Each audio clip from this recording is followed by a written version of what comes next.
sabe qual é o sexo das suas células? E qual é o sexo das células utilizadas na pesquisa biomédica?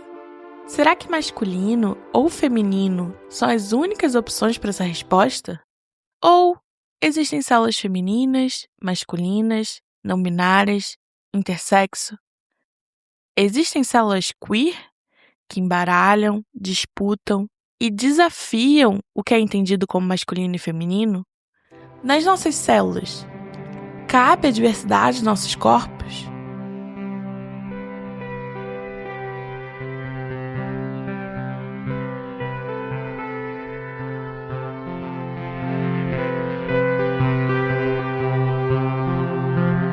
No mesmo ano que eu entrei na graduação, 2016, uma política entrou em vigor nos Estados Unidos. Ela se chama Sex as Biological Variable. Em português, sexo como variável biológica.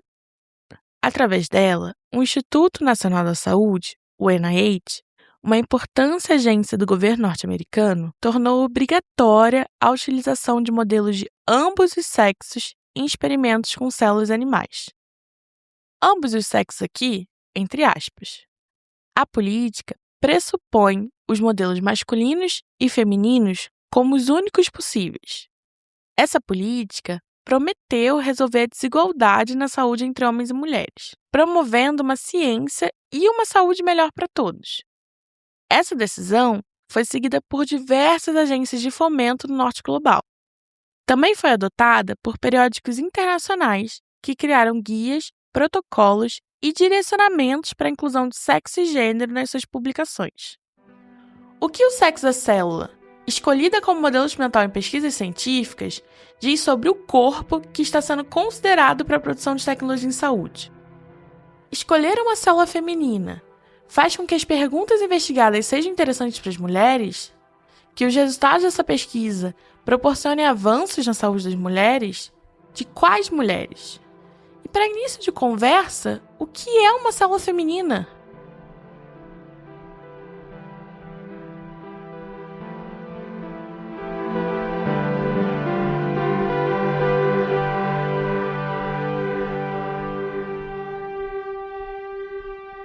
Se você abrir um livro de biologia, qualquer um deles, dos da escola ou utilizados na graduação, você vai encontrar mais ou menos a seguinte informação.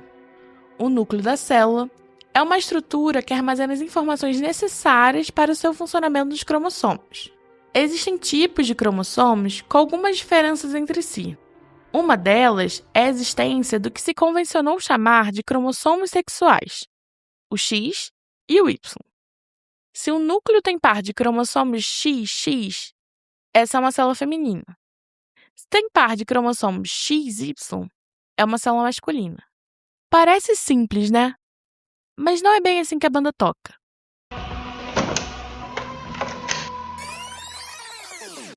Hoje é terça-feira, 1º de abril de 2025, em Campinas. Eu tô me aproximando da manifestação. Tá um dia de sol intenso, faz muito calor e com essa luz tão forte, é até difícil enxergar a tela do gravador para evitar que o som estoure. No gramado, vários cartazes coloridos espalhados, que foram produzidos coletivamente mais cedo.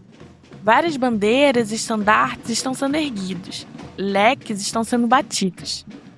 O grande microfone que eu tô segurando chama atenção. É áudio, né? Achei que era bem para áudio só. E faz com que as pessoas abram espaço para transitar livremente, mesmo o espaço estando cheio. Estamos de frente para um dos prédios da reitoria da Universidade Estadual de Campinas, a Unicamp. Ali dentro, ocorria a votação pelo Conselho Universitário.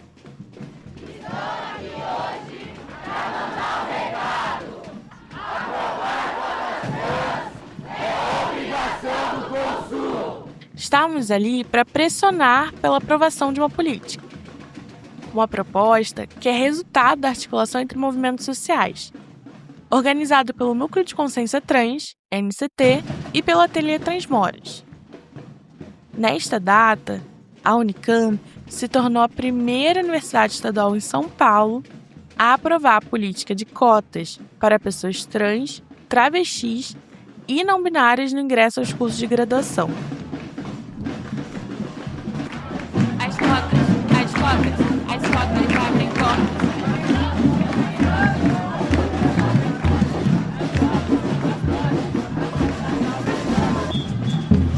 Estou rodeada por muitas pessoas, com múltiplos e diversos corpos, femininos, masculinos, não binários, tudo no plural.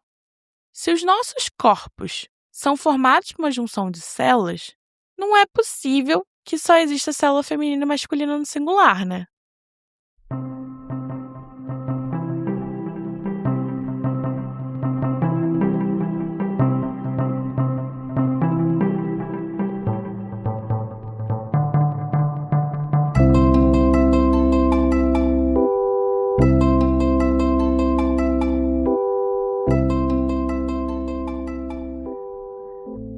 Eu sou Fernanda Mariá, farmacêutica, mestre em divulgação científica e cultural e faço parte do podcast Mundaréu. Esse é o segundo episódio da série Feminista in Vitro, uma série de ficção baseada em evidências científicas.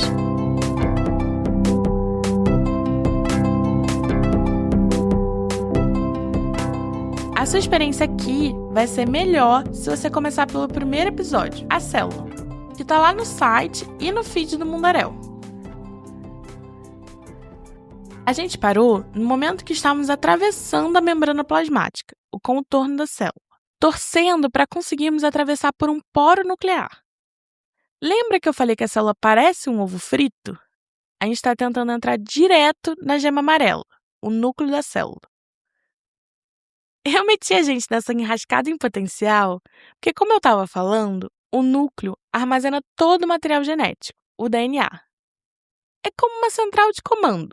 Só que as orientações para a estrutura e funcionamento da célula, em vez de estarem salvas em computadores, estão armazenadas em códigos bioquímicos, nas fitas e mais fitas de DNA, que se enroscam e se entrelaçam formando cordões em formato de X, os cromossomos, como os cromossomos sexuais, que no discurso tradicional da biologia definem o sexo das nossas células. Cada célula adulta tem, em geral, 46 cromossomos no seu núcleo.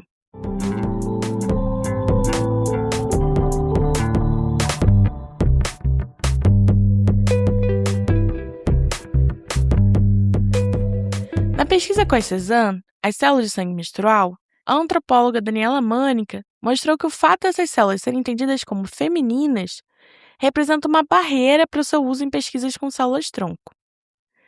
Elas são explicitamente descartadas como um bom modelo possível de ser amplamente adotado. Essa marcação se dá por causa da sua fonte.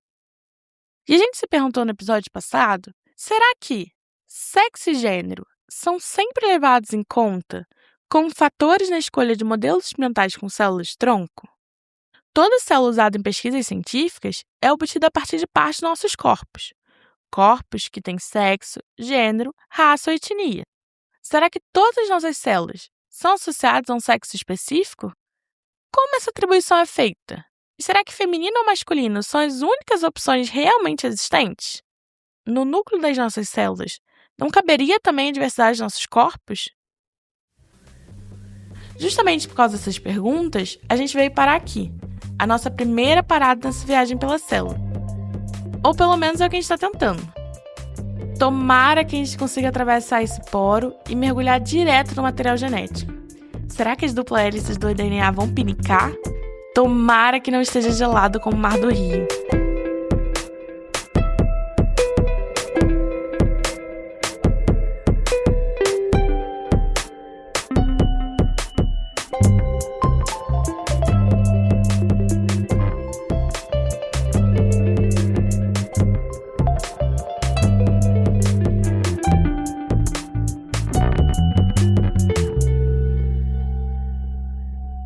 A diversidade dos nossos corpos não se limita ao sexo das nossas células.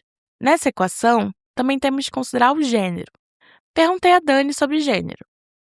O gênero acabou se tornando um conceito científico, né? Quando as mulheres perceberam, eu dei o exemplo da historiografia, né, que é uma das principais referências na conceitualização do gênero, que foi a historiadora Joan Scott, né, que mostrou como essas diferenças entre homens e mulheres, que são diferenças que mudam dependendo da história, não são diferenças que são naturais, que são do campo do corpo das mulheres, embora a identificação de mulher naquele momento fosse ter um corpo com uma determinada configuração, né, e qual pode ser essa configuração é um campo de disputa e de discussão que daria outro podcast, eu não vou entrar nisso. Mas vamos dizer que está no corpo, né, naquilo que se convenciona chamar, da perspectiva ocidental, de sexo. Diferença sexual, né, então homens têm lá alguns órgãos sexuais que são chamados de masculinos e as mulheres têm órgãos sexuais que são chamados de femininos. Na sociedade ocidental, a própria ciência ajudou a construir essa ideia de diferença sexual e ela tem muito a ver com reprodução. E essa diferença é entendida por nós na sociedade, vamos chamar de ocidental, como natural, né? O que o conceito de gênero faz? Ele vai mostrar que, olha, tudo que a gente acha que uma mulher não tem a ver com isso, não tem a ver com a sua capacidade reprodutiva nem com o seu corpo biológico. Tem a ver com o que a sociedade construiu como expectativas a partir da percepção ou da construção, se você quiser, dessa diferença. E isso não é sexo, isso é gênero. Então, o conceito de gênero começa como essa ideia de uma construção social sobre o sexo, que, portanto, por ser social, pode variar. Então, o conceito de gênero começa separando aquilo que a gente faz na sociedade daquilo que se espera em termos biológicos. Isso depois vai ser sofisticado. Nas últimas décadas, os estudos feministas têm discutido que sexo não é apenas uma categoria biológica, também é socialmente construído. A própria biologia, que constrói a ideia de sexo, é um discurso historicamente constituído. Mas isso não quer dizer que a materialidade dos corpos não exista e de que algum tipo de diferença não exista também.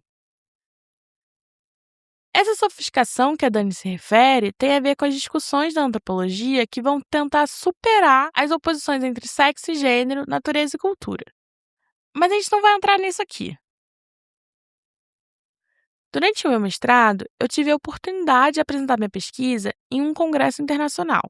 Lá, eu participei de seminários e rodas de conversa e conheci pesquisadoras feministas que toparam participar dessa série.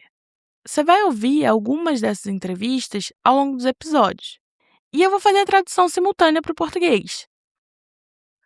Uma dessas pesquisadoras é a professora Sarah Richardson, que pesquisa sobre sexo e gênero na pesquisa biomédica. E é a voz dela que você vai escutar agora. I'm Sarah Richardson. I'm a historian and philosopher of science and a gender studies scholar. Eu sou Sarah Richardson, eu sou historiadora e filósofa da ciência e uma acadêmica do estudo de gênero. Eu sou professora na Universidade de Harvard e sou diretora do Gender Sci Lab, que é uma comunidade colaborativa interdisciplinar de pesquisadoras feministas que pensam criticamente e pesquisam sobre sexo, gênero, sexualidade e reprodução. Sex is not just a biological category.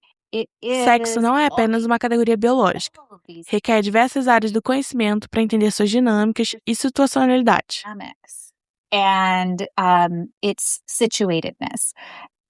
Quando a gente conversou, ela ressaltou que os modelos com células são uma representação, uma simplificação.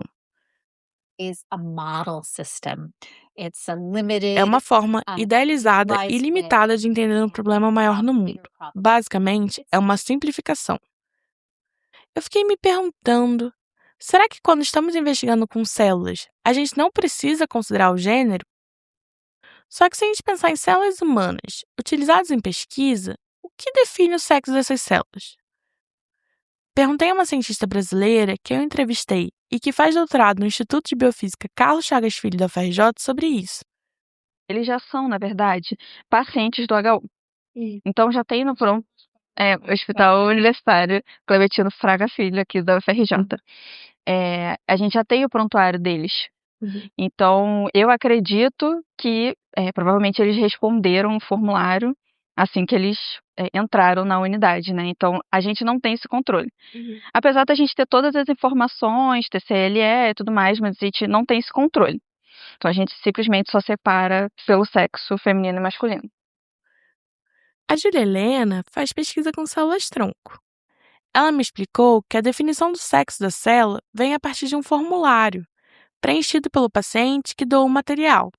Em outra entrevista com um doutorando do mesmo programa que a Júlia Helena, o Bruno, outro ponto apareceu entrelaçando sexo, gênero e células, os dados epidemiológicos. E se você vai ver qualquer introdução de qualquer pessoa do nosso grupo de pesquisa da área, junto com o gráfico epidemiológico da prevalência, da morbidade daquela doença, vai ter lá a segmentação por sexo. Falar, essa doença afeta mais homens, essa doença afeta mais mulheres.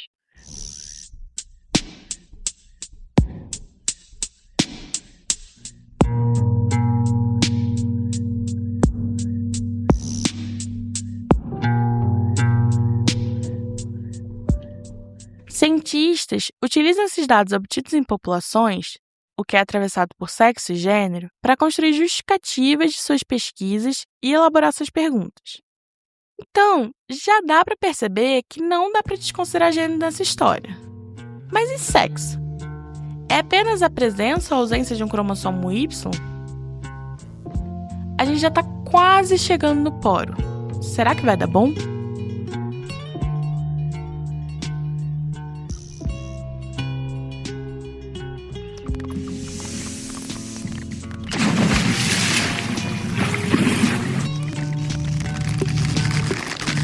Dá certo!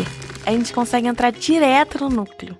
Apoio minhas mãos nas bordas e percebo que cedem levemente ao meu toque. Além de maleáveis, são macias e grudentas, como um azulejo engordurado de uma cozinha. Você achou um pouco nojento, né? Eu tô encantada demais pra estranhar. Olho pra cima e vejo o percurso da borda formando uma cúpula. Ah, eu reconheço esse contorno. É um envelope nuclear. Isso explica o toque gorduroso. É formado por lipídios, gordura. Tem pequenos furos por toda a extensão. São os poros nucleares, que permitem a entrada e saída de substâncias no núcleo. Foi por onde a gente chegou aqui. Não consigo ver através da substância gelatinosa que nos envolve. Mal enxergo o contorno dos meus pés e pernas imersos. A temperatura é agradável, morna e confortável. E ufa! Ainda bem, não pinica. Mas vamos, a gente tem uma missão a cumprir e perguntas a responder.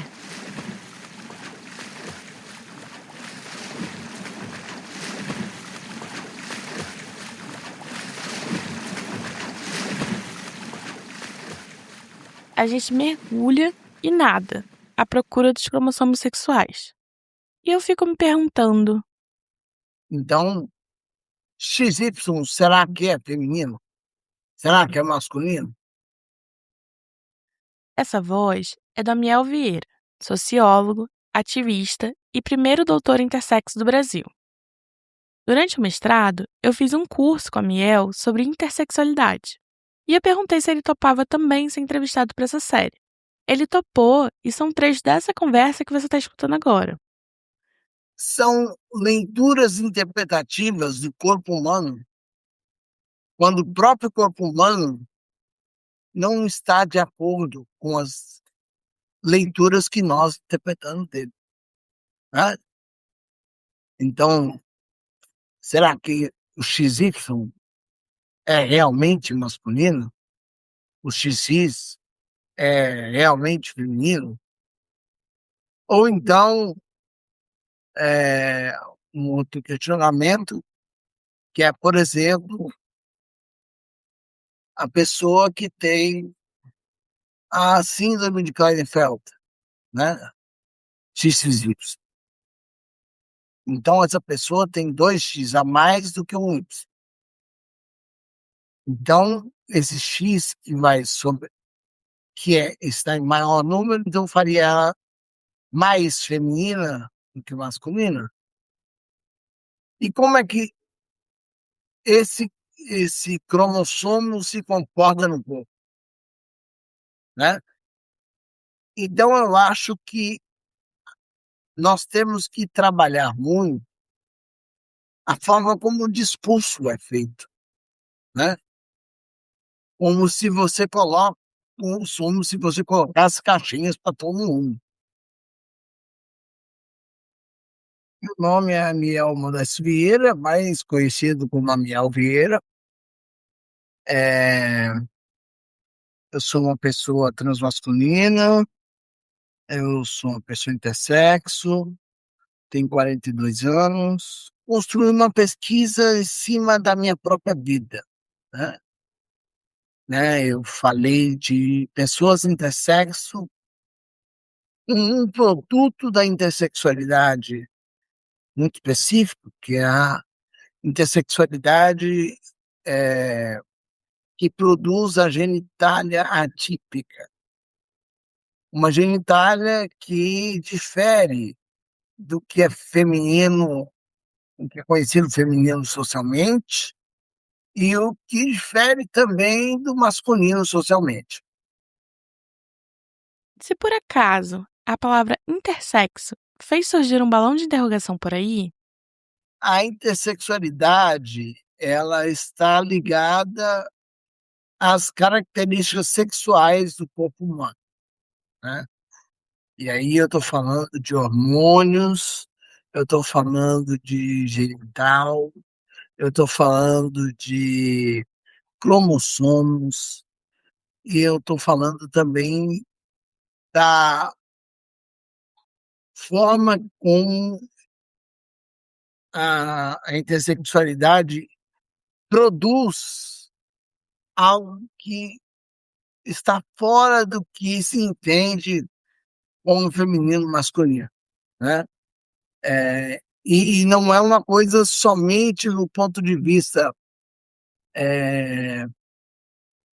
genital, né, externo, mas também é interno, né? Por exemplo, pode produzir a falta, né, de útero, ovários, pode produzir a falta de testículos, pode produzir, inclusive, a falta de ânus, por exemplo. Então, ela está ligada às características sexuais do corpo humano e ela é, para mim, um desafio ao que nós entendemos como normas de gênero, né? Como o que nós esperamos do gênero nem sempre é.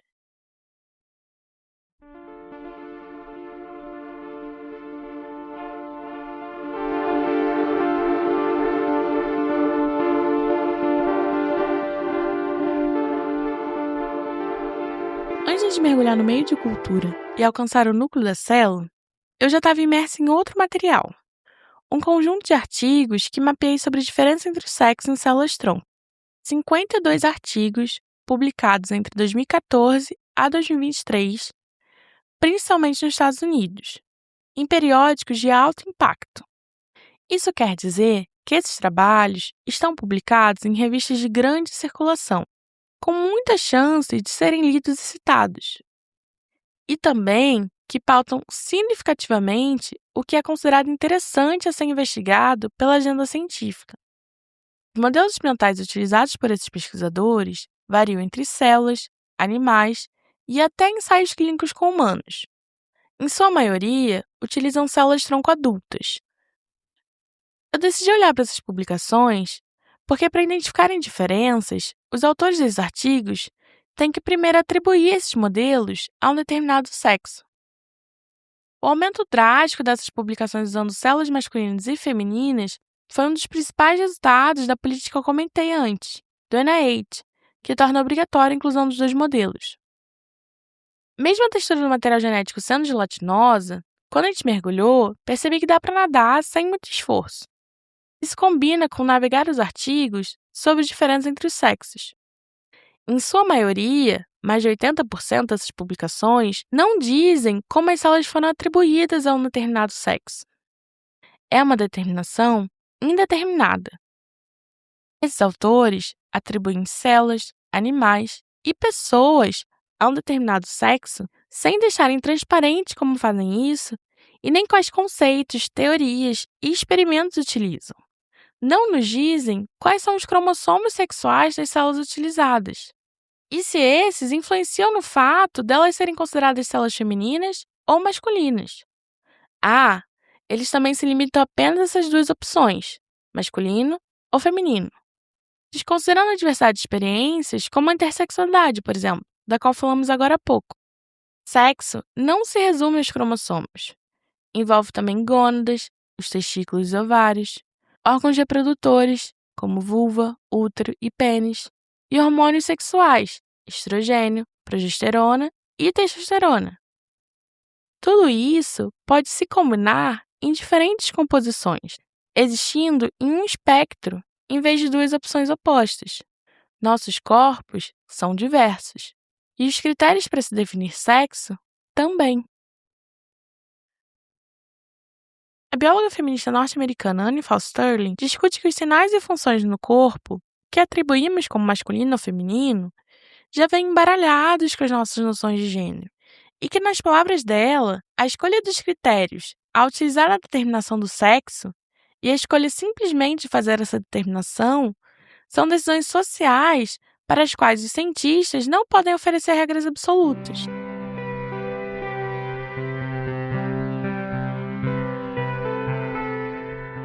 Esses artigos que eu analisei também confundem o tempo todo sexo e gênero. 3 artigos que não utilizavam células humanas, 2 com camundongos e 1 com porco, afirmaram avaliar o efeito do gênero. Na sua pesquisa de doutorado, a antropóloga brasileira Marina Nucci mostrou que as neurocientistas feministas optaram por adotar em suas pesquisas uma postura antidualista intencionalmente. Elas tratam sexo e gênero como emaranhados, não partindo da divisão entre masculino e feminino. O que, para mim, é bem diferente dessa confusão entre sexo e gênero que eu encontro nos artigos mapeados. Parece refletir uma fragilidade teórica e pouca seriedade metodológica com essas categorias. Quando eu conversei com a professora Sarah Richardson, ela me explicou um conceito super interessante que ela propõe para resolver esse problema, que é o de sexo contextual. The short answer is that sex contextualism holds that A resposta what curta é que sexo contextual sustenta que o sexo é, e se é relevante para uma pergunta de pesquisa em particular, depende do contexto. depends on the context. Basicamente, se sexo é relevante para uma questão de pesquisa, depende do contexto. E para determinar se sexo influencia e como, é preciso ser muito específico como se está construindo sexo como categoria naquele modelo mental. Primitive idea of what sex contextualism asks you to do, which is to be very, very precise about O que o sexo contextual pede para você fazer é ser muito específico sobre o contexto que informa como o conceito de sexo está sendo produzido por um arranjo particular no laboratório. particular material arrangement in the laboratory. As variáveis relacionadas a sexo, como cromossomos, gônadas e hormônios, são mensuráveis. Feminino ou masculino, não. Ou seja, é possível medir presença ou ausência do cromossomo Y, ou níveis de estrogênio. Mas não dá para detectar feminino. Ela propõe o conceito de sexo contextual como uma alternativa aos modelos masculinos e femininos que encontrei, e que não me disseram muita coisa. Ou melhor, podem dizer coisas diferentes, inclusive contraditórias. A professora Richardson me explicou que a falta de precisão pode levar a uma indicação errada de uma aparente diferença entre masculino e feminino, que pode ser, na real, causada por outros fatores. That is misidentifying the A precise identificação errada ou imprecisa de mecanismos, vias, variáveis e fatores que estão criando aparente diferença entre as categorias sexo masculino e sexo feminino. Se você já começa com 2 grupos separados, é bem provável que você encontre que eles são diferentes. Porque essa já é essa premissa, a ideia inicial, que é reforçada pela forma como você faz o desenho experimental e analisa os resultados. So the harms for science is that you introduce O dano para a ciência é que você introduz um pressuposto que essas são categorias certas e que você cria distorções na forma que você desenha a pesquisa e interpreta os resultados. Só que também, como Richardson me explicou, existem danos sociais, como reforçar ideias essencialistas quanto a homens e mulheres, e isso pode reforçar estereótipos e reafirmar preconceitos. But there are harms beyond that as well, and this includes Mas existem danos além de científicos, que incluem reforçar ideias essencialistas sobre homens e mulheres, garotos e garotas, machos e fêmeas. Quando trabalhamos com o conceito de sexo de uma maneira essencialista e binária na biomedicina, podemos involuntariamente contribuir para uma longa história da procura pelo fisiológico, biológico, hormonal, do corpo como a causa das disparidades e iniquidades de sexo e gênero que observamos no mundo. biological, the hormonal, the body as the site, the causal site of the gender and sex disparities or inequalities that we see in the world.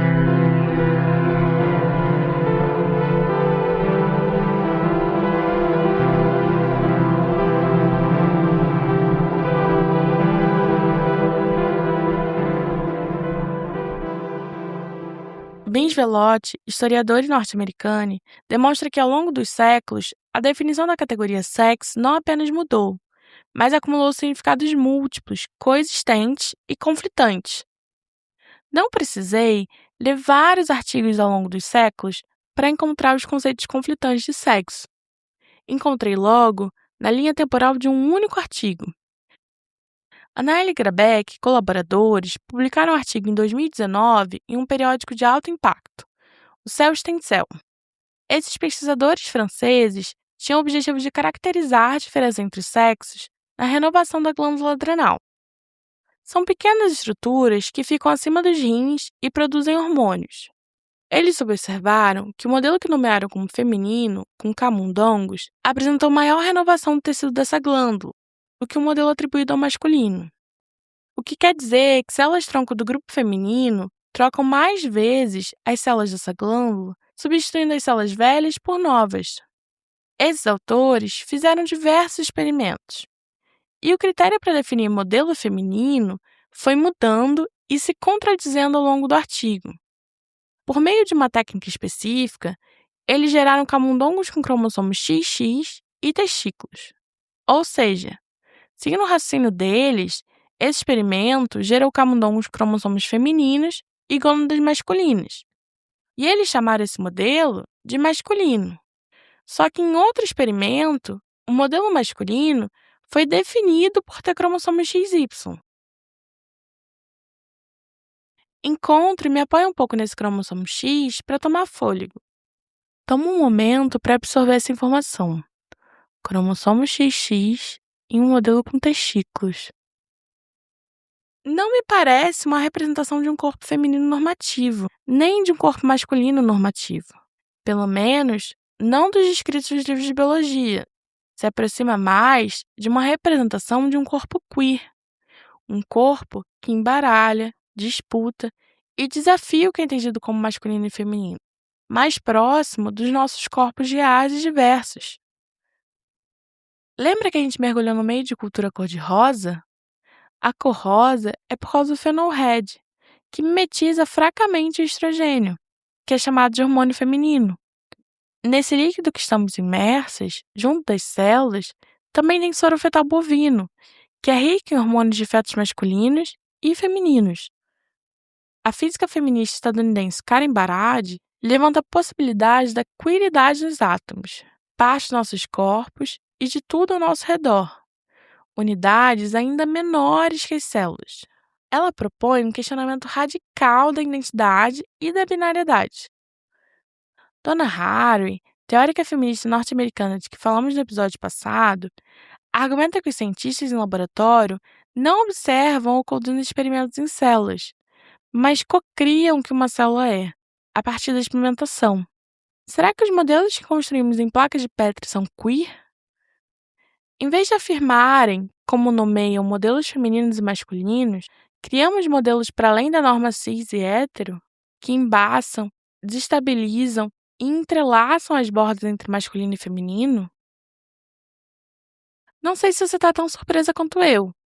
De propósito, eu direcionei a gente nesse mergulho para justamente questionarmos essa separação e oposição entre masculino e feminino. Mas a verdade é que durante toda a minha graduação, eu estive cercada pela estabilização dessas categorias como opostas: cromossomos femininos e masculinos, hormônios femininos e masculinos, glândulas femininas e masculinas, corpos femininos e masculinos. A binariedade sexual é cientificamente produzida e persistentemente testada nos laboratórios. Faz parte do discurso científico essa separação bem delimitada entre feminino e masculino. Então, para mim, é bem chocante que, ao estar imersa nesses modelos, que são construídos nesse contexto, a gente encontra que essa separação não se sustenta.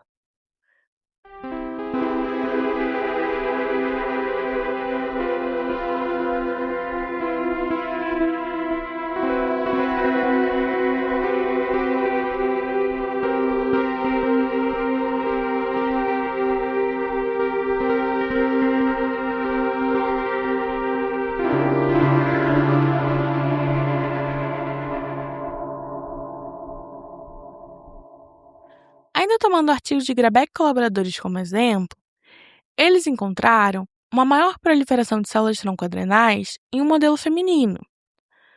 Na discussão, eles abordam que seus resultados podem contribuir para a compreensão das diferenças entre os sexos em doenças adrenais, que têm maior incidência em mulheres. Só que a diferença encontrada por eles foi associada no artigo aos hormônios, e não aos cromossomos. E isso só dá para saber porque eles desconstruíram e tensionaram os modelos masculinos e femininos. Criaram modelos que permitiram investigar variáveis associadas ao sexo separadamente, como proposto pela professora Sarah Richardson. Deixa eu te dar um exemplo de por que é tão interessante tensionar esses modelos femininos e masculinos. Vamos considerar minha família. Eu tenho 29 anos e menstruo. A minha mãe é Uma mulher branca de 48 anos que já menstruou e não menstrua mais. e meu irmão. Um homem pardo de 22 anos que nunca menstruou. Os hormônios de estrogênio e progesterona fazem parte do ciclo menstrual. Sem a menstruação, o nível desses hormônios é significativamente menor. Então, o meu corpo tem níveis mais altos de estrogênio e progesterona do que da minha mãe e do meu irmão. Se o resultado de Grabeck e colaboradores fossem direcionar alguma decisão de saúde, teria que ser diferente entre eu e minha mãe. E a mesma para minha mãe e meu irmão. Porque a diferença nos efeitos das células adrenais tem a ver com os hormônios. Só que se o protocolo fosse adotado apenas levando em conta o sexo feminino, isso colocaria eu e minha mãe no mesmo tipo de decisão sobre o tratamento, o que atenderia às características do meu corpo, mas negligenciaria as da minha mãe. Existem muitos tipos de corpos femininos e não femininos.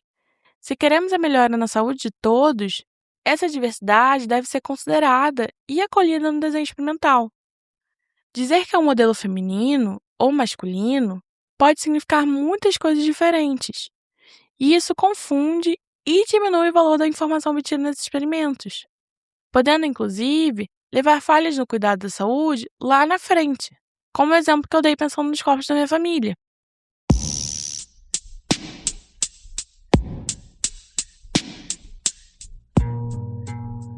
Na conversa da Miel, ele me perguntou: A célula tronco, ela tem um sexo, por acaso?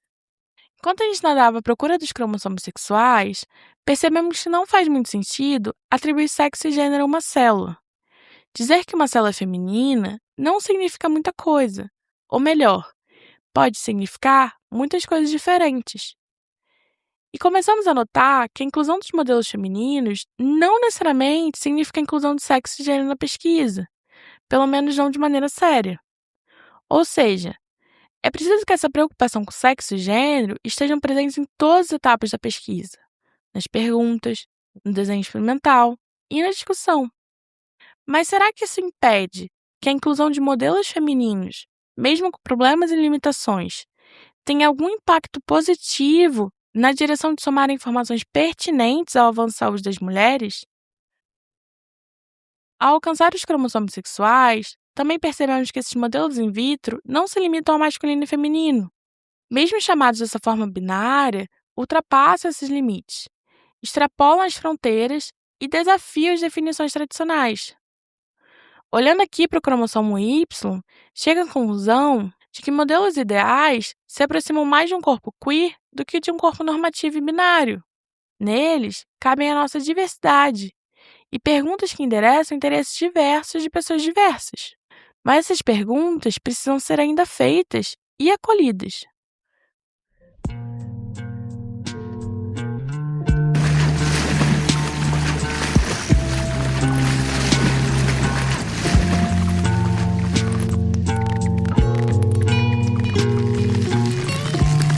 Me aproximo da borda e toco na cúpula de novo que nos envolve.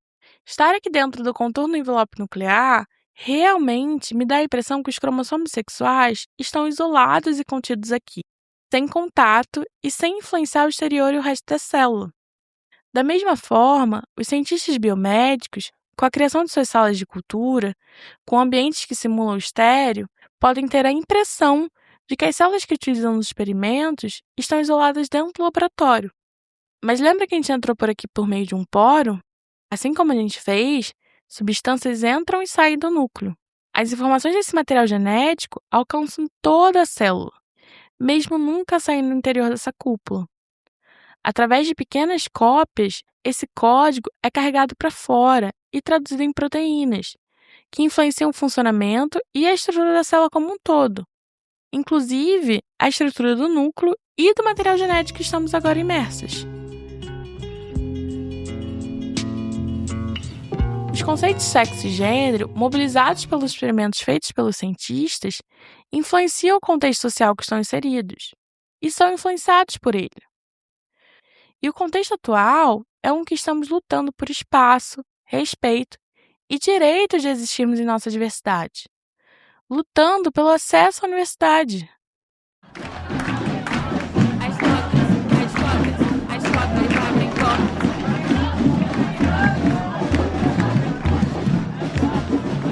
A professora Richardson destacou que os cientistas devem se lembrar que os resultados de suas pesquisas não ficam na porta para dentro do laboratório. Alcançam outros espaços. Very important for biomedical researchers to be aware É muito importante que pesquisadores da área biomédica estejam cientes que precisam construir um entendimento das suas evidências científicas que não alcancem o mundo criando danos sociais. create those social harms.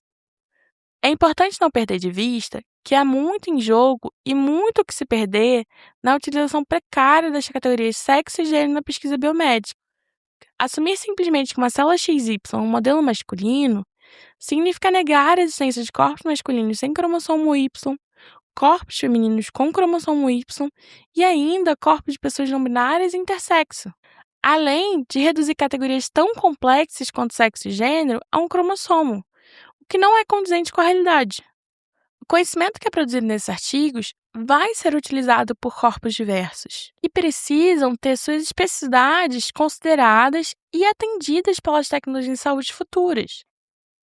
Não incluir questionamentos sobre sexo e gênero na pesquisa biomédica é também negar acesso à saúde.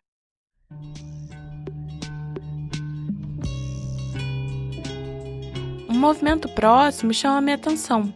Vejam o RNA mensageiro sendo transcrito, uma pequena cópia do trecho do material genético sendo feita, e que vai carregar as informações de dentro do núcleo para fora. Mergulhados aqui, encontramos limitações na definição do que pode contar como um modelo feminino. Mas continuo me perguntando se escolher uma célula feminina pode direcionar a pesquisa a favor dos interesses das mulheres, se pode ser um caminho para tornar uma pesquisa com células feminista. Decido seguir esse RNA. Vamos juntas? Faço uma inspiração profunda, seguro o ar e mergulho.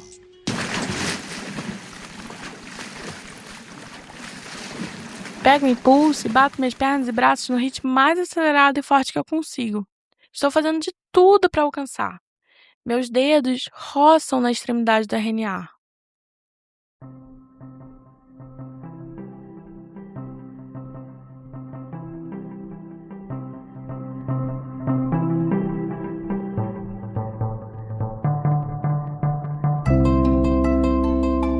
Se você quer saber se a perseguição dá certo, você vai precisar escutar o próximo episódio, que já vai estar disponível na próxima semana no site do Mundaréu ou no seu tocador favorito.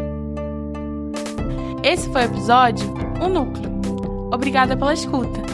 Mais informações sobre as pesquisadoras, a pesquisa e o projeto do Mundaréu você encontra na nossa página mundaréu.labjor.unicamp.br/feminista in vitro.